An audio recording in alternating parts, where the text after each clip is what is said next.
8 signs na maaaring may autism ang baby. Ugali ng batang may autism. Ano-ano nga ba? May napapansin bang kakaiba sa iyong sanggol? Alamin rito ang mga posibleng sintomas ng autism sa baby. Ano ang autism at ang posibleng sanhi nito? Sintomas ng autism sa baby o ugali ng batang may autism. Treatments na maaaring gawin sa mga batang may autism. Ano ang autism? Ayon sa Center for Disease Control and Prevention o CDC, ang Autism Spectrum Disorder o ASD ay isang developmental ability na maaaring magdulot ng significant changes kung paano makitungo at makipag-usap ang isang tao sa kanyang kapwa. Para naman sa World Health Organization o WHO, ang mga palatandaan ng autism ay pwedeng mapansin sa mga bata kahit sa murang edad. Bagamat ito na rin ay maaaring lumabas kinalaunan sa pagdaan ng taon o habang siya ay lumalaki na. Based nga sa estimated data, tinatayang isa sa 54 na bata sa mundo ay may autism. Mas madalas umano itong nararanasan ng mga batang lalaki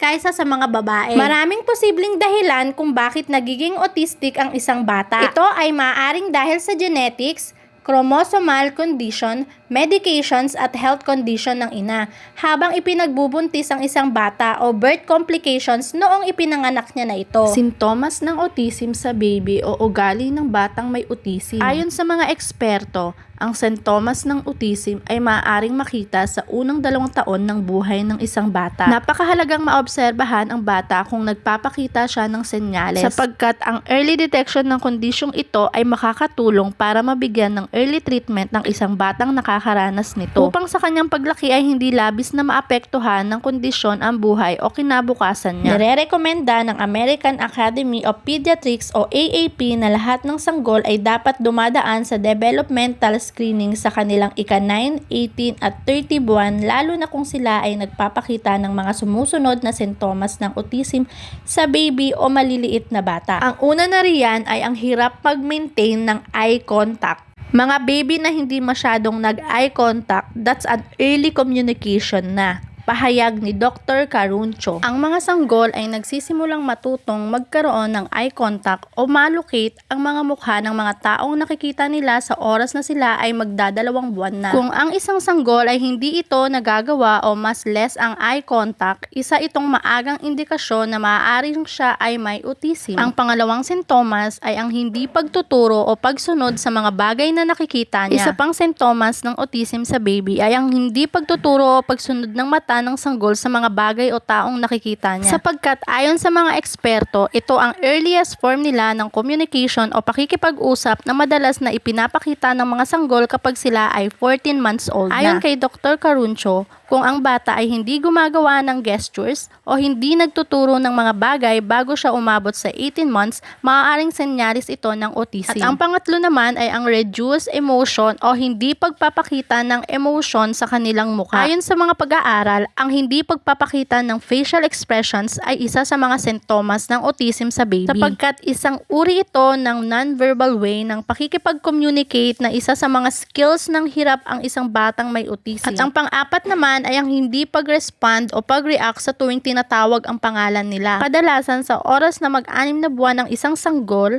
marunong na itong mag-react o mag-respond sa tuwing tinatawag ang pangalan niya. Maaaring ito ay sa pamamagitan ng pagngingiti o pag-iiba sa kanyang facial expression. Pahayag ni Dr. Caruncho, kung ang iyong anak ay hindi nagre-respond o walang tugon kapag tinawag mo ang pangalan niya pagdating ng 9 months, posibleng ito ay maagang indikasyon na mayroon siyang autism. Ang panglima naman ay ang hindi paggaya sa mga tunog na naririnig o facial expressions na nakikita niya. Sa edad na 6 na buwan ay dapat ding may mga nagagaya ng tunog sa kanyang paligid ang isang sanggol. Ganoon din ang paggaya ng mga facial expressions ng mga tao sa paligid niya. Kung hindi niya ito nagagawa, ito ay palatandaan na maaaring may autism siya. At ang pang-anim, language o speech delay. Ang mga sanggol ay normal na nakakapagsabi ng ilang salita kapag sila ay nag-1 taong gulang na.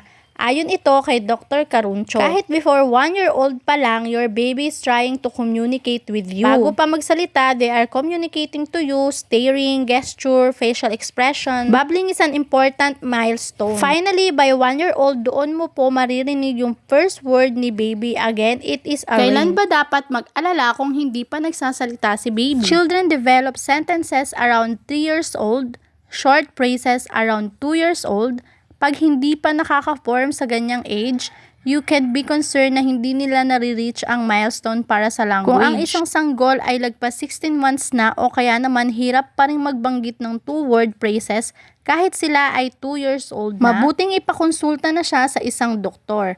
Sapagkat ang autism madalas na natutukoy kung may language o speech delay ang isang bata. At ang pang-7 naman, regression o biglang pagkawala ng skill na minsan nang ipinakita ng sanggol. Isa pang sintomas ng autism sa baby ay ang biglang pagkawala ng skills na minsan niya nang natutunan o ipinakita. Tulad na lamang ng biglaang kawalan niya ng pagkakaroon ng eye contact, pagbababble, at pagbabanggit ng mga salita o kaya naman ay ang pagtuturo sa mga bagay sa paligid niya ayon kay Dr. Caruncho. May mga iba naman na 1 to 18 months normal pero for some reason nagre-regress. Doon na nakikipagkita ng signs and symptoms ng autism.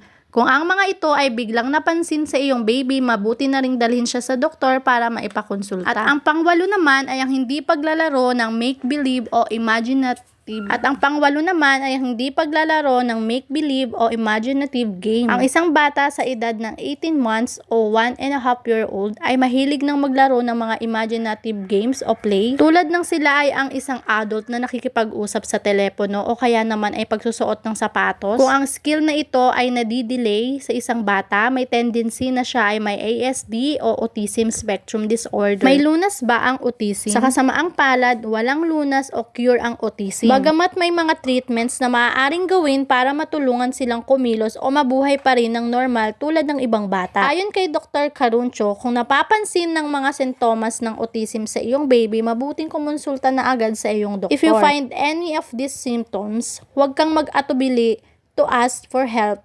The doctor will always take your concerns seriously. May paraan ba kung paano maiiwasan ang autism? Wala ring paraan kung paano maiiwasan ang autism. Bagamat malaking bagay kung magiging malusog o healthy ang isang babae habang nagbubuntis. Kung mayroong anak na may autism ay hindi mo dapat sisihin ang iyong sarili. Bagkus ay dapat mong palakasin ang iyong loob para matulungan siya. Magagawa mo ito sa pamamagitan ng pakikipag-usap sa ibang magulang na may parehong nararanasan. Pagbabasa ng mga resources tungkol sa autism para mas magkaroon ng kaalaman sa kondisyon. Makakatulong din kung magbabasa ka o matututo ka ng mga stress management techniques. Ito ay para manatili kang healthy dahil sa mga kailangan ka ng iyong anak. Ang iyong pagmamahal at suporta ay napakahalaga para sa kanya.